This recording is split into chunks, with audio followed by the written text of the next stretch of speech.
So, in the first lecture, I told you about how Einstein reached this special theory of relativity. The driving things were the electrodynamics experiments and the so called unsuccessful attempts to find velocity of earth through ether. So, two postulates I wrote last time. One is principle of relativity, I will talk on that in more detail. And the second was that speed of light is same in all inertial frames. Speed of light in vacuum, it's same in all inertial frames, independent of whether source is moving or not moving or who is observing which inertial frame, it is constant. So, these two are the postulates of special theory of relativity. Now, this constancy of speed independent of frame, that comes from a famous experiment which is known as Michelson-Morley experiment.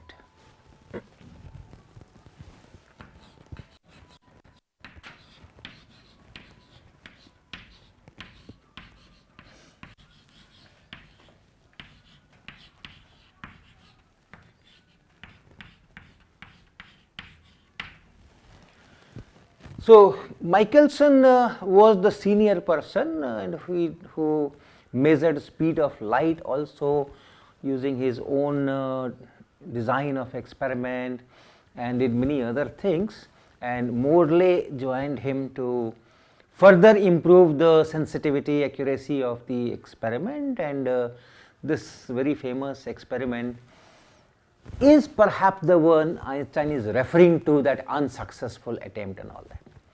So, let me go little bit into the history of this, or history of light itself. So, as you all know, Newton has done a lot of work on light. He had done lots of experiments using sunlight through a window, small hole in a dark room, and prisms and everything. On colors he has done a lot of work, experimental work. So, all these things are listed in his book Optics, right, Optics by Isaac Newton. A detailed description of all those experiments and the results are given here, and he has tried to explain all those results by taking light to be particles on which forces act, and then the particles accelerate, particles move in straight lines with constant velocity if forces do not act, and all those things like that. Then you also know that contemporary was Christian Huygens, who looked on these experiments in a very different way, and he proposed that light should be a wave.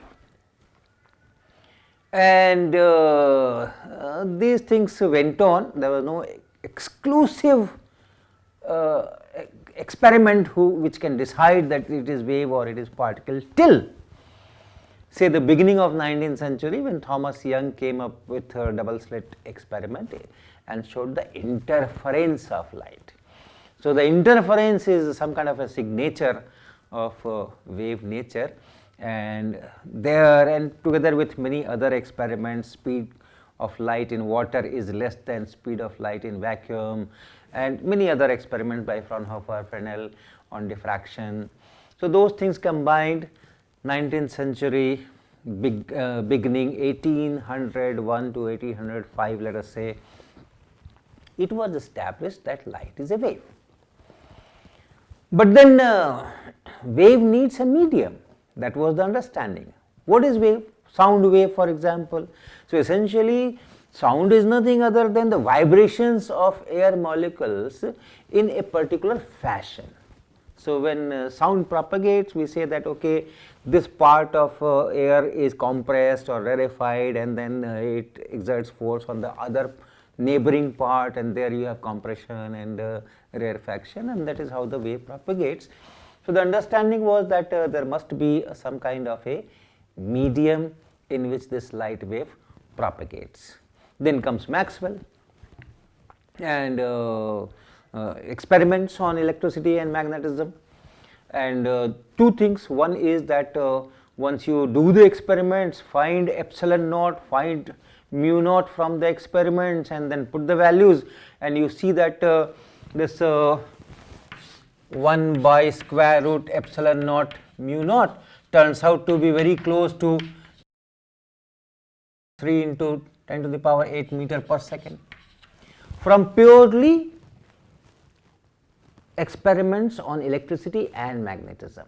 You do an electricity magnetism experiment, get the value of epsilon naught, get the value of mu naught, and then calculate this, and it turns out to be this, which is very close to speed of light.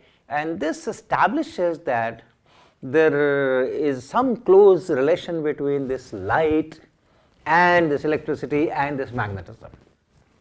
And then comes Maxwell, who writes the entire theory of electric field, magnetic field, charges, currents, and all those. And those Maxwell's equations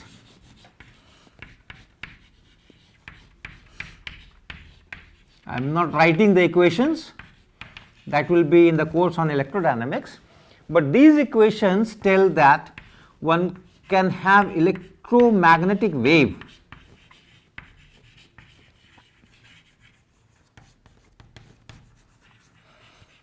electric field and magnetic field propagating like a wave, and that wave will have a speed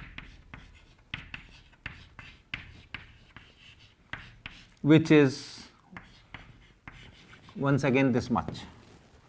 So all this connected tells that okay, light is an electromagnetic wave and its speed should be this much. But if the speed is this much, with respect to which frame?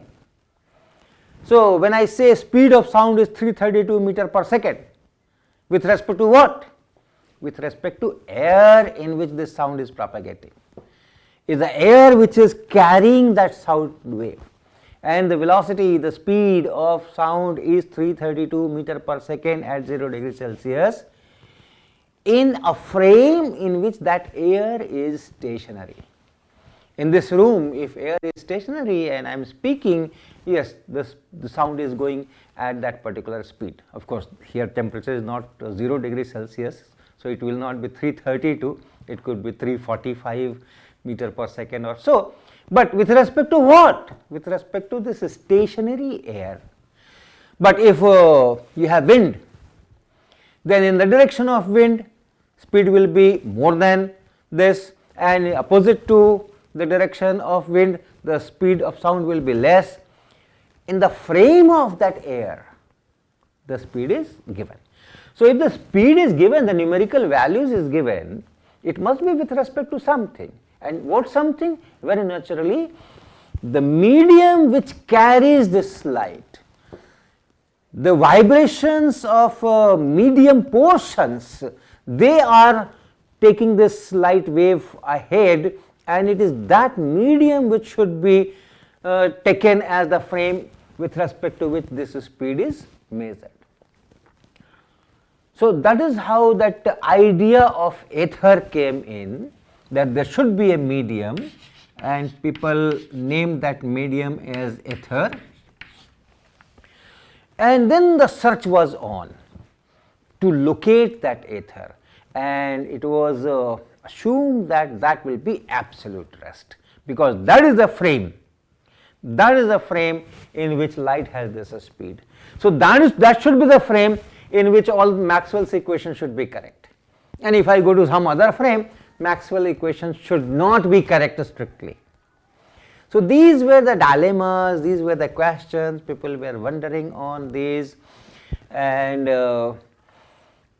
in that scenario, Michelson came up with an excellent, fantastic idea how to measure the speed of Earth in that so-called ether in which Earth is moving, and that is this Michelson-Morley experiment.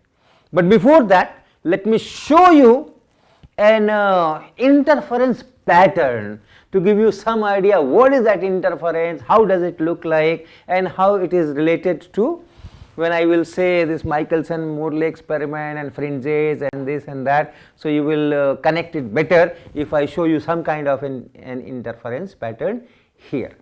So, essentially interference means at the same place you have two waves coming in, and these two waves which are coming in and superposing at that place, they have some kind of a phase difference, and because of that phase difference, when they superpose, you can have a very large intensity or a very small intensity. So, when the waves combine to give you a large intensity, you say it is constructive interference, and when the waves combine to give you a low intensity, you call it a destructive interference.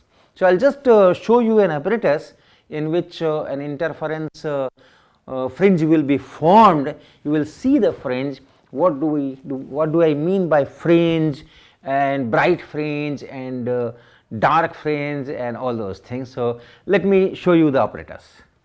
So, it is a very simple apparatus. Here is a laser torch. We are giving some power to it, and the laser is already on. You can see it here on my hand. You have spot, and the beam is going like this.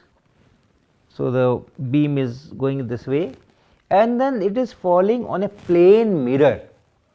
You can see the mirror, and you can see a green spot somewhere here. You can see a green spot somewhere there.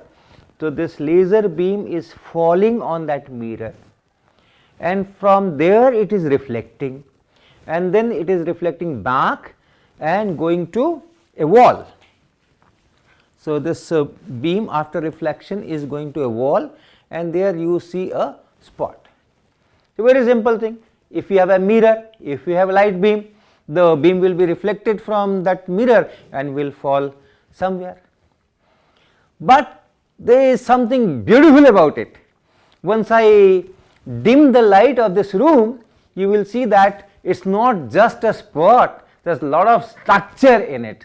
So, let us dim the light and refocus on that spot on the wall. You can see the variation of intensity of light. You have circles, green circles and then dark circles alternately. These are called fringes. So, how come you are getting all these dark and bright circles? We had shown you it is a simple reflection from a mirror, and the spot falls on a particular point on the wall. But when I dim the light, you see it is not just one spot, it is a pattern of bright and dark fringes. So, the light is reflected from the front surface of this mirror glass and also from the back surface of the mirror glass, and these two waves together fall on the wall. So, at different points of the wall, if you see, the phase which comes from the front surface and the phase which comes from the back surface, they are different. They are taking different times, and therefore, at some places you have constructive interference, at some places you have destructive interference, and you see all these patterns. And if I shift this mirror little bit, rotate this mirror little bit, you just see where it is dark, a bright may come there. This whole pattern can shift. That is what I want to show you. So, now I am working on the mirror. Look at this fringe pattern now, and now I am just slightly rotating, and you see what is happening. Can you see the fringe shift? Fringes are shifting, right? The positions are changing. The position of the bright, which is now any bright, you focus on any bright ring, and then see what happens as I rotate this mirror little bit. See what is happening. The fringes are shifting. So, that shift I want you to focus on. If I somehow do something to the mirror, the fringes are shifting. So now let me come to Michelson-Morley experiment. First I will describe the apparatus in a schematic form, and then I will connect it to how this apparatus can be used to measure the speed of earth in ether, if at all it is a relevant word. So the system is that a light beam, a narrow light beam is sent on a semi-transparent glass plate. So when it falls here on the first surface, part of it is reflected. So part of it is reflected, goes up 90 degrees at 90 degrees, and the other part goes through this plate and comes out. So one part is reflected and one part is transmitted. So let me use this other color here. So this part goes here, this is the transmitted part and this was the reflected part. Now you have mirrors, you have two mirrors, one mirror on this line, one mirror here perpendicular to this beam, one mirror, and let me call it M1, and other mirror is somewhere here perpendicular to this beam, this is M2. Now after falling on the mirror it will reflect, and this is reflected from here, and that reflected beam that reaches here, part of it at this surface is reflected this way, and the other part goes through this plate and comes out. We are not concerned about that. Similarly, the light which is going on this falling on this mirror M2, that also gets reflected and that comes here and then it reaches this glass plate, and once again a part of it is reflected which goes this way, which is not relevant for us, and the other part comes here, goes through this plate and comes out. Okay, so let me repeat. I have a beam, then beam splits at this glass plate which is at 45 degrees to the beam, and part of it is going in this direction, part of it is going in that direction. Then you have mirrors perpendicular to the beams, these mirrors reflect the beam, and then again they come to the glass plate, part of it is reflected, part of it is refracted and transmitted, but the part which is going in this direction, in this one direction, that is relevant, and this is captured in a telescope. So you have a telescope and this beam is taken here. So there is a phase relationship. This same beam is split here and here. So they start with the same phase.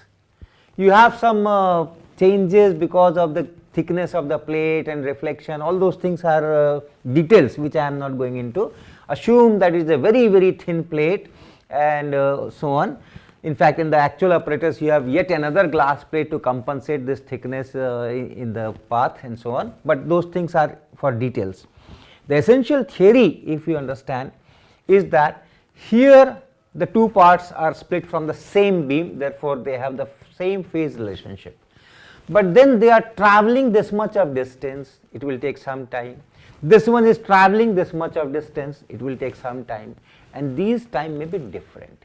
And if these two times are different, then the two beams which are entering the telescope, they will have a definite phase difference, and then depending on that phase difference you will have intensity. And it is not just one ray. Just now you saw we have a laser beam falling on the mirror. Of course I am using the reflection from the back surface and the front surface. Here that is not the case, it is only that one reflection which is being used. But once you have the beam, not a single ray, you will have at different places in this telescope, in the view of telescope, the beam which is reaching here, it's a slightly different path the one which I have shown here, it is reaches here, but beam is also reaching here, slightly different path. So the phase difference here will be different, phase difference here will be different, phase difference here will be different, here it will be different, and that is why in this view at some places you will have bright fringes, at some places you will have dark fringes. So you find a fringe pattern in this telescope. So you may have, if everything is perfect, then you will get the circular fringes as you saw on the wall, but if it is slight angle, not perfectly perpendicular, generally we get straight fringes. So in this telescope you will have bright fringe, then you will have dark fringe, then you will have bright fringe, and then you will have dark fringe, again you will have bright fringe, then dark fringe, and so on. So this kind of pattern you can see in the telescope. So this is the basic arrangement. In the telescope there is cross wire, so you exactly know at the cross wire what is it. If this is cross wire, let us say if this is cross wire, then you know that at the cross wire you have the center of the bright fringe and blah blah blah. So this is the basic apparatus. Now comes the theory of it, the physics of it, why Michelson designed this kind of apparatus. So first let us talk of speed of light, because I am interested in time, how much time this beam takes and how much time this beam takes. The difference in those two times, that will decide the phase difference. So how much is time taken by the light going from here to here and coming back, then here going from here to here and coming back. After this time is same, and I assume that thickness is small and other things. Okay. So what is the speed of light here? Speed of light is c, but speed of light is c with respect to the ether frame. This is earth frame. Is it ether frame? Same as ether frame? Not necessarily. So there was a notion that time that since earth is going around sun, possibly the sun will be at rest and earth will be moving, and sun will be at rest with respect to that ether frame. So if you have sun here, let us say you have sun here, and if the earth is going in this orbit, if the earth is going on this orbit, and supposing that okay, sun is at rest in ether frame, then what happens on the earth? Since earth is moving in the sun frame, earth is moving this way, and the speed is about 30 kilometers per second.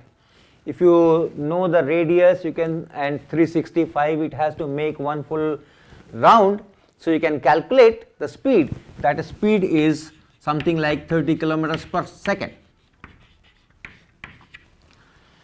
So if sun is at rest in the ether, so your ether is here at rest, and in ether this earth is moving at this speed v in this direction. So as seen on the earth, what is ether doing? On the earth if you are sitting, and in that earth frame if you are looking at, then the ether is going in the backward direction. So that means if this is earth, and here is our whole apparatus, then ether is going this way. Ether is going this way with velocity v. So there is a wind of ether, and if there is a wind, ether wind, then speed of light will be different in different directions. Only in the ether frame in which the light wave is moving, one can say that in all directions the speed is same. But if I am in some other frame, and in our frame ether is moving and speed of light is same in all directions in the ether frame, then in my frame it will depend on the directions. So in our experiment, in this Michelson-Morley experiment, light goes from G to M1 back to G, and then comes here. Light goes from G to M2 and then M2 to G and then it goes here. Any calculations on the fringe formation, if we have to make, we have to find the time difference between this path and this path, and for that we need speed of light in direction GM1 and speed of light in direction M1G, speed of light in the direction GM2 and speed of light in the direction M2G, and all these will be different, and depending on how much is the wind speed and in which direction is the wind speed, wind velocity, that will decide all these 4 different time intervals and hence the fringe formation. There is yet another point.